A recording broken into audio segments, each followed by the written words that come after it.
En estos días en que por enfermedad, he tenido que reducir muchas de mis actividades, he tenido tiempo de ver películas, de ver series televisivas, de escuchar noticieros y realmente dan ganas de llorar. Películas destinadas a niños, donde se presentan escenas lésbicas y un modelo de familia inventado por los hombres entre dos mujeres.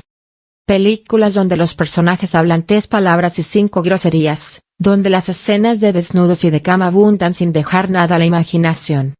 Películas donde se copia un modelo de vida de otros países, sin tomar en cuenta la idiosincrasia, tradiciones, las condiciones culturales y económicas hasta climáticas de cada lugar, conduciendo a las personas a desear lo que no pueden tener, y a despreciar o no valorar suficientemente lo que tienen y por lo tanto, a no luchar por ello.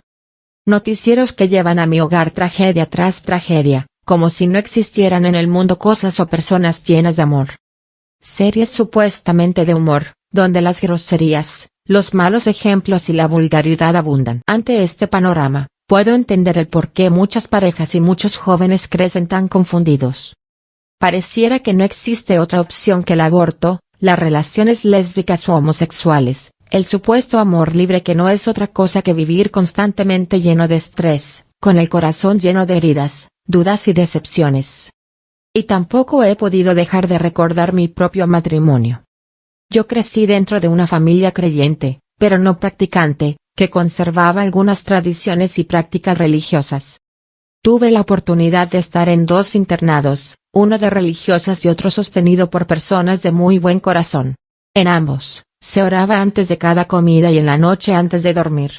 En el primero, se iba a misa antes de empezar nuestras actividades. Dios llama siempre, Dios busca siempre a los hombres a los que ama. Lo hace de distintas maneras, a cada uno según sus circunstancias. A mí me llamó de esa manera. Al crecer y dejar el internado, regresé a mi vida familiar sin oraciones, sin asistencia a misa y poco a poco, me fui alejando de Dios. Pero Dios nunca se olvidó de mí. Tuve una época de mi vida en mi adolescencia muy difícil, llena de tentaciones, malos ejemplos y peores consejeros, en los que quise dejarme llevar para ser parte, para no ser distinta a la mayoría, para ser aceptada. Y esto me hizo empezar a sentirme mal. Empecé a fumar, porque era bien visto, era moderno. Empecé a beber en las fiestas, porque era moderno que las mujeres lo hicieran. Empecé a vestirme de una manera no muy adecuada, tratando de imitar y ser como todas. Pero gracias a Dios, tengo las rodillas medio chuecas y las minifaldas no me quedaban bien, los escotes no me eran muy favorecedores porque gracias a Dios, tengo la piel delicada y me quemo mucho con el sol, se pone mi piel roja y me arde. Por lo cual, los escotes no eran parte de mi vestuario.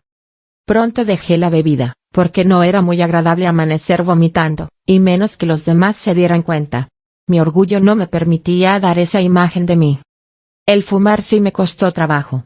Fumé por 30 años y necesité de la ayuda de Dios para poder dejar una costumbre que me dañaba y que yo aún sabiéndolo, no podía dejar. ¿Y esto qué tiene que ver con mi matrimonio? Mucho. Porque como dice un dicho, dime con quién andas y te diré quién eres. Con esta forma de vivir, lejos de Dios, solo podía conocer gente como yo, sin oración, sin asistencia a la iglesia, fumadores y bebedores, personas que se vestían con minifaldas y escotes. Y algunas, hasta mal habladas. Esto, en el fondo, me lastimaba, no sentía que fuera para mí, pero me dejaba llevar. Así conocí al que ahora es mi esposo, quedé embarazada y nos casamos, gracias a Dios.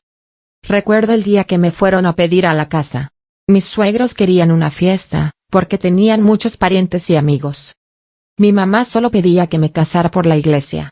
Ni mi esposo ni yo, estábamos muy conscientes de lo que significaba el matrimonio, pero accedimos a hacerlo, gracias a Dios. Nos casamos por el civil y por la iglesia. Nuestra boda realmente es digna de recordarse, pero no por lo bella, sino porque estuvo llena de acontecimientos que van desde que estuvimos esperando a los invitados y familiares afuera del templo casi 20 minutos hasta que el pastel de bodas no llegó al salón, porque la camioneta que lo llevaba, chocó. Solo mi orgullo impidió que saliera corriendo del salón o de la iglesia. Y ese día, juré que no volvería a casarme, solo por evitarme las vergüenzas que pasé. Y también porque aún estando tan lejos de Dios, una cosa sí tenía por cierta, amaba a mi hijo en mi vientre, y deseaba para él o ella lo mejor. Y si lo mejor era que naciera en una familia, con unos padres casados por el civil y por la iglesia, merecía esa y todas las vergüenzas que tuviera que pasar. En los momentos difíciles de mi matrimonio, el pensar en que mis hijos merecían tener a sus dos padres, me impidió el terminar divorciándome. Después de haber pasado por una depresión que me llevó a un intento de suicidio, que me llevó a vivir casi 5 años sumida en depresión, trabajando por temporadas, el amor de Dios finalmente llenó mi vida. Recordé los momentos vividos en mi infancia, lo bella que era mi vida cuando oraba por las noches, cuando asistía a misa, cuando recibía la catequesis para mi primera comunión, cuando me sentía limpia y amada por Dios. Recuerdo que me dirigí al templo a pedir a Dios me ayudara, por mis hijos. A partir de ese momento, todo cambió. Todos los resentimientos, miedos y demás emociones y sentimientos de los que estaba llena, han ido quedando atrás. Asistí a misa, aun cuando mi esposo se negaba a acompañarme, asistí mucho tiempo sola. Ahora, desde hace algunos años, mi esposo va conmigo. Es lector en la actualidad. Escribo todo esto, porque en el tiempo de mi depresión Dios me dirigió a Internet como un medio de conocerlo. Entré a unos foros donde empecé a conocer la doctrina católica, a recobrar la fe de niña que estaba hasta el fondo, cubierta por tantos años alejada de él. Así empecé a conocer y a comprender muchas de las tradiciones de mi familia y de la familia de mi esposo, que como dije antes, es igual que yo. Su familia es como la mía, llena de tradiciones, pero no practicantes. El matrimonio es más que una tradición, es más que un bello vestido y una gran fiesta.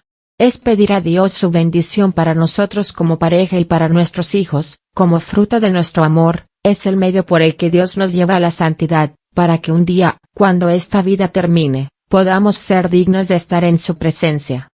Es el medio por el que Dios nos brinda su amor, su seguridad y su paz. Obviamente, hay que hacer lo que Él dice, como la Madre de Dios, la Virgen María nos dice siempre. Hay que dejarlo entrar en nuestro corazón, en nuestra vida. Cristo instituyó la vida sacramental para conducirnos a una vida conforme al plan de Dios. Dios desde la creación, instituyó el matrimonio entre un hombre y una mujer, los hizo uno para el otro. Por lo tanto, Cristo instituyó el sacramento del matrimonio. Un sacramento es un acto dedicado a Dios, tal como los objetos sacros, son sacros porque están destinados a Dios. Cuando uno se casa por la Iglesia, dedica su matrimonio a Dios. Le pide su bendición sobre nuestras vidas y se compromete por lo tanto, a hacer su voluntad. ¿Y cuál es la voluntad de Dios para uno? Que vivamos en su amor, en su paz. Dios solo desea lo mejor para nosotros. Cuando uno vive el matrimonio con fe, pero una fe practicante como pareja, es decir, acudiendo al templo, oyendo la palabra de Dios, orando y pidiéndole nuestras necesidades, agradeciéndole en nuestras alegrías, es tener a Dios con nosotros. ¿Y quien a Dios tiene, nada le falta? Un requisito para casarse por la Iglesia, es estar casado por el civil. ¿Y esto, por qué? Si partimos del punto de que Dios desea lo mejor para nosotros, no es solo para vivir un día en la plenitud de su amor, sino para que mientras estemos en este mundo, vivamos en paz. El casarse por las leyes civiles, trae paz y seguridad a una pareja, porque lo que es de uno, es del otro. Se comparte la casa, el dinero, el auto y los bienes materiales que se tengan o se lleguen a tener. Los hijos que se procreen, tendrán el derecho de llevar el apellido de sus padres, tendrán el derecho de gozar de los bienes de sus padres, podrán llenar los requisitos legales que les sean pedidos para distintas actividades, como la educación, la salud y demás. Un hijo para recibir atención en un hospital, por ejemplo, presenta el carnet que le es dado por ser hijo de sus padres.